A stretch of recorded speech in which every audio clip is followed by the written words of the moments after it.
Hello, my name is Ronnie. Everything has just been confusing lately. I thought maybe I should share this. It's quite complicated, actually, but I'll do my best to explain it all. A few months ago, I was hanging out at my house, doing what I guess most people would.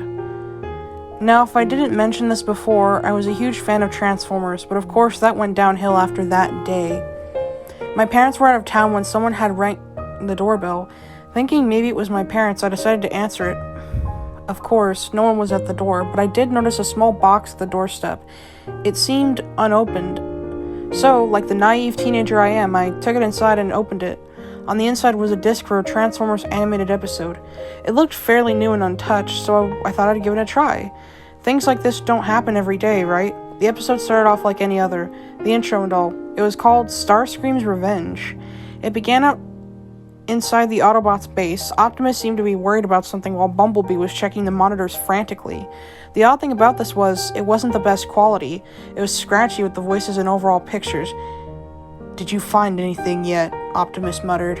The others weren't around. It was just Optimus and Bumblebee.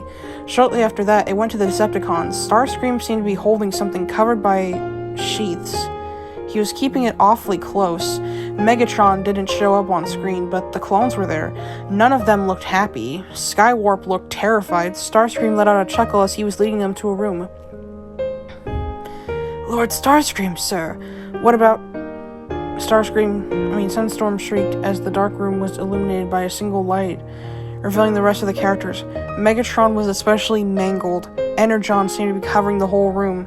Starscream turned to the camera, smiling menacingly as he removed the sheaths from the sheets.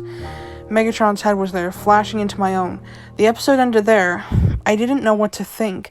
Who would do something like this? After it had ended, I removed the disc as quickly as possible, putting it back in the case. I know it's just a cartoon, but who is doing this to me? I took the disc to the fireplace. I got the matches and threw it in, burning it. Hopefully nothing like this ever happens to any of you guys.